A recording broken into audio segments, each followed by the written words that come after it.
Hello everybody, I hope all of you guys are having a great day. This is your fourth stimulus check update and daily news report. So, jobless workers in multiple states across the country are filing lawsuits to have federal unemployment benefits reinstated. Lawmakers in Congress are continuing to discuss another round of stimulus payments for Americans. And American families could be in line to receive monthly stimulus checks worth up to $2,000 as a petition calling for more cash passes 3 million signatures. The petition was started by Colorado restaurant owner Stephanie Bonin and first posted on change.org. Everybody, are you in support of a fourth stimulus check from Congress? Do you believe that the president must do a better job in sending out stimulus relief payments and help out the great American people like you and I? If you guys support a fourth stimulus check, then don't forget to subscribe to my channel and give this video a like. Look, I want to talk about what's really happening. Maybe the best way to start is in a significant part of the country, you wouldn't have to take one of these off. You don't have to put one on.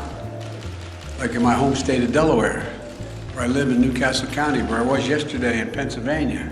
Now, many lawmakers have called for a fourth and even a fifth payment to be introduced. In a letter to President Biden, 7 Democrats from the House Ways and Means Committee expressed their support for another round of stimulus checks. The lawmakers stated they deserve to know that they can put food on the table and keep a roof over their heads. They should not be at the mercy of constantly shifting legislative timelines and ad hoc solutions.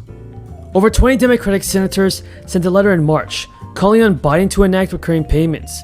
The lawmaker said almost 6 in 10 people say the $1,400 payments set to be included in the rescue package will last them less than 3 months. They also argued that additional payments could help lift more than 18 million Americans above the poverty line. And American families with kids under the age of 6 will be receiving up to $300 per month as part of the child tax credit extension.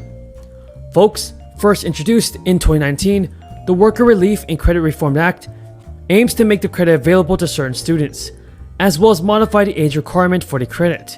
It includes caregiving and learning as compensated work for purposes of the credit, as well as revises the definition of a qualifying dependent eligible for the credit. The goal is also to increase the credit for a certain number of unmarried individuals with 2 or more qualifying dependents. Folks, President Biden has made it well known that his support for making some of the credits offered through the American Rescue Plan permanent or extended. Biden and his administration have stated that they would like to see the advanced portion of the child tax credit made permanent at least through 2025. And Moore's bill would include Biden's expansions, but would also phase in more quickly, which would enable lower income taxpayers to receive more money. It would also allow couples with up to $90,000 in combined income to potentially receive earned income tax credits. And the Ohio court system is yet to reach a verdict on the lawsuit lodged against the state for opting out of federal crisis unemployment benefits before they were due to end in early September. In recent months, more than half of all states have announced their intention to withdraw from the federal additional unemployment programs because their governors feel that the extra support is an incentive to remain out of work. Of the 26 states to opt out, 25 are Republican-led, and many of the Republican governors have faced legal challenges from unhappy residents. Not only to oppose vigorously any efforts to cut Social Security, I'm going to do everything that I can to expand Social Security benefits. And, in fact, the best way to expand Social Security is to ask the wealthiest people in our country to pay more into the system by scrapping the cap on income. The programs include a supplementary $300 per week jobless payments, as well as specific support for self-employed and gig workers. So, should the unemployment benefits, everybody, be reinstated and should they be continued? Leave a comment down below saying yes or no. As always, folks, I truly appreciate your amazing support. Until next time, have a great day. Stay safe. Thank you, Mr. Chairman, for your inspiring opening statement. You presented a vision and a plan on how we can address the disparity in our country when it comes to opportunity and growth. You really spoke in the spirit of Franklin Roosevelt when he spoke out about what the disparity meant to our democracy.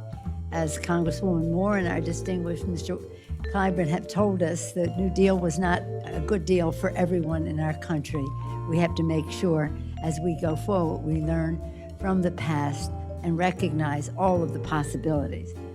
Because 80 years ago, as a result of the devastation of the Great Depression, President Roosevelt established the temporary National Economic Committee to study the concentration of wealth in America and its role in triggering the Depression. FDR, establishing the committee, said, "The liberty of a democracy is not safe if the people tolerate the growth of private power to a point where it becomes stronger than their democratic state itself. The liberty of democracy," he went on to say, "is not safe if its business system does not provide employment and produce and distribute goods in such a way as to sustain an acceptable standard of living." Today, our economy and our country face a similar threat to the liberty of our democracy. We know that the middle class is the backbone of our democracy. We also know that if we strengthen the middle class, we strengthen our democracy. It's not just about the middle class, it's about those who aspire to it. Economic inequality, which has been growing for years, has intensified during the pandemic. The widening chasm between CEO compensation and worker pay has gone from unfair to immoral. The stagnation of wages is a picture of injustice. In December, I announced the creation of the Select Committee of Economic Disparity and Fairness and Growth to study and combat this crisis. We must ensure that our economy works for everyone while powering strong economic growth for years to come.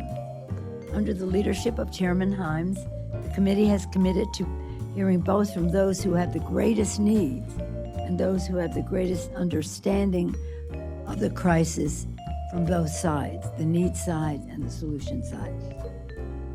To that end, I'm very honored that we have the participation of our witnesses here today. Jason Furman, former chair of President Obama's Council of Economic Advisors. I know you'll be introducing them, but I want to pay my respects as well. Mr. Chairman Joy Cheney of the National Urban League, Professor James Kenneth Galbraith, the University of Texas at Austin, Professor Janet Curry from Princeton, and Shelley Gupta Barnes, the Poor People's Campaign. I know you'll give a fuller introduction momentarily, but I want to thank them for their generosity of time, intellect, and solutions to us today. Our economy and our country face a similar threat to the liberty of democracy, as I said. So in his speech, President Roosevelt further said, "We believe in a way of living